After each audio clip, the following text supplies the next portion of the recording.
Today we ask the age-old question, who can beat Goku? Let's talk about that. SashMash. Whether you love Goku or love to hate on Goku, this video's for you. We spent exactly 10 minutes thinking of 10 characters and how they can definitely, 100% without a shadow of a doubt, obliterate Goku. Yes, we actually have degrees in Dragon Ball studies, so you can trust us to dispense only the most accurate and peer-reviewed information. So without further ado, first up is the infamous One Punch Man. Goku is out listening to his favourite jams while doing his weekly shop. And coincidentally, so is Saitama. There is a special deal on chicken breast that day. It just so happens that Goku is walking across the parking lot as Saitama steps outside.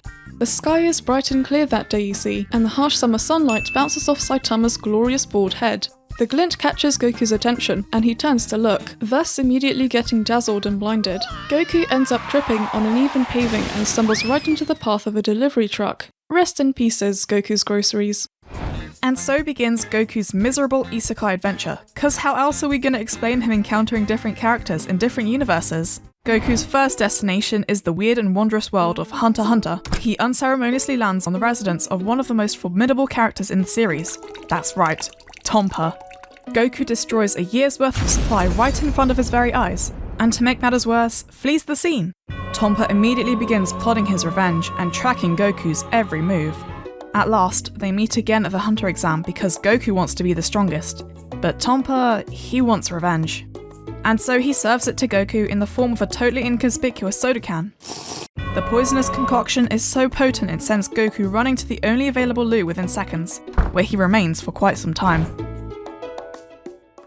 This is where Alluka comes in. Don't let her appearance fool you, she's even more powerful than Tonpa. Anyway, Alluka is following in her older brother's footsteps and is taking the exam that year too. She sees Goku's hurried waddle and patiently waits for the stall to empty, cause she needs to go too.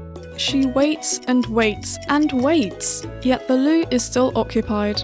Alluka thinks to herself, damn, I really need to go so bad, as the exam start time draws closer and closer. Then a spark of genius hits her. Maybe he should be the one to go instead. And thus Goku gets blipped from existence. This was for the best. Nanika spared Goku from enduring a world record beating case of the worst food poisoning ever. The next world Goku starts life anew in is My Hero Academia's. Goku wakes up at his desk in Class 1A and nearly pisses his pants as he realises he is late for PE. Goku rushes outside just in time to see Bakugo bullying Deku. Seeing this as an opportunity to establish himself as the strongest in the class, Goku interrupts the fight, in the process not only saving Deku, but also becoming the new object of bullying desire for Bakugo. The torrent of torment Bakugo unleashes is unlike anything seen before, and while Goku's muscles remain rock hard, his spirit crumbles and he drops out of UA. Thus, as Goku lies awake at 3 AM on a Tuesday night, 3 months later, living life as a pitiful NEET, Bakugo claims his victory.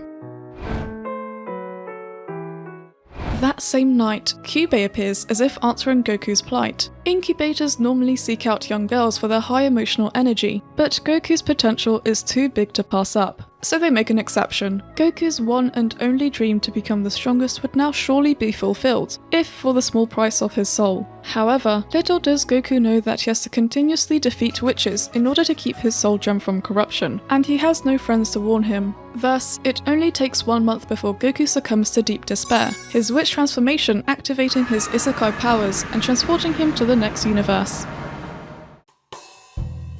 It's just another regular day in the office for Reagan until he gets a call about some suspicious neighbourhood activity. Certain he can impress Mob this time, they set off to the park together. However, it soon becomes apparent that the apparition before them is no ordinary optical illusion. That's right, it's Goku ominously floating in some suspicious aura. Reagan uses his signature Salt Punch throw, but Goku remains unbothered and unconscious. Mob decides to have a go, patting Goku's cheek and inadvertently colliding two powerful auras. This metaphysical clash succeeds in jolting Goku awake, as well as the deadly fiend in hiding. It lunges for Reagan, hardly getting far before Mob's exercising reflexes kick in and zap the fiend right into the afterlife. Unfortunately, Goku was also caught in the exorcism. Perhaps in another life, the two could have been besties. Oh well. Goku awakens in a bar, except it's not just any old bar, it's Mondstadt's Angel's Share. Beidou and the Crux fleet are visiting the city of Wine and Wind that week, so it's no surprise when Beidou invites everyone to play pub golf with her. Goku will take up any challenge, but as he's never drunk before, he's a total lightweight and is easily defeated. However, Goku's pride and homophobia don't allow him to accept this outcome, so he challenges Beidou to a fight. The thing is, Goku doesn't know that Beidou is an expert at countering, so he ends up flying out of the stratosphere and into the nation of Mali. The effects of extreme alcohol poisoning and interstellar travel have taken hold on Goku. He now can't remember his Saiyan origins, or his goal of becoming the strongest martial artist. But his inner instinct and bigotry remains, so he enlists in the military. A few years later, Goku is living his best life with his newfound friends and family, except that is all torn away the night Eren transforms into a war criminal. Witnessing such a catastrophe and losing everything once again proves too much for Goku, and I'm sure we don't have to spell out the rest.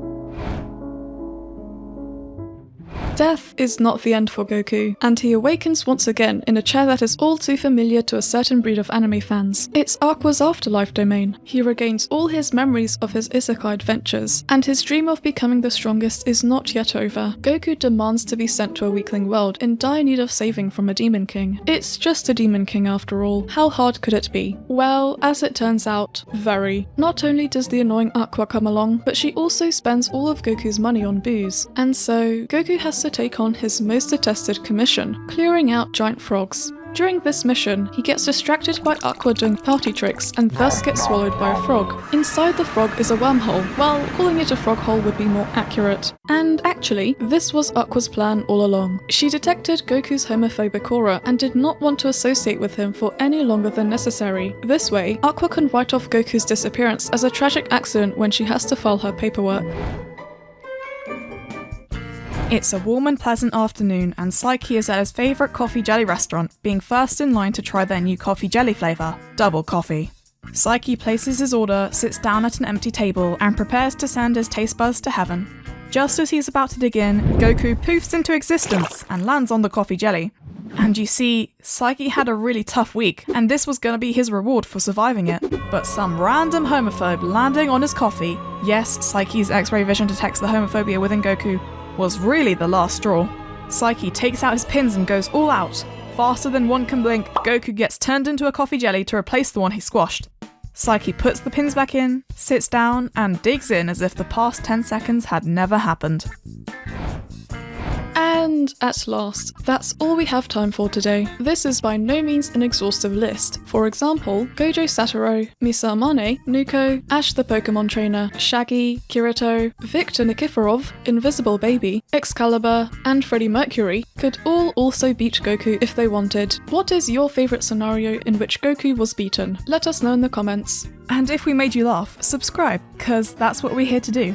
So until next time, SashMash out. Now go!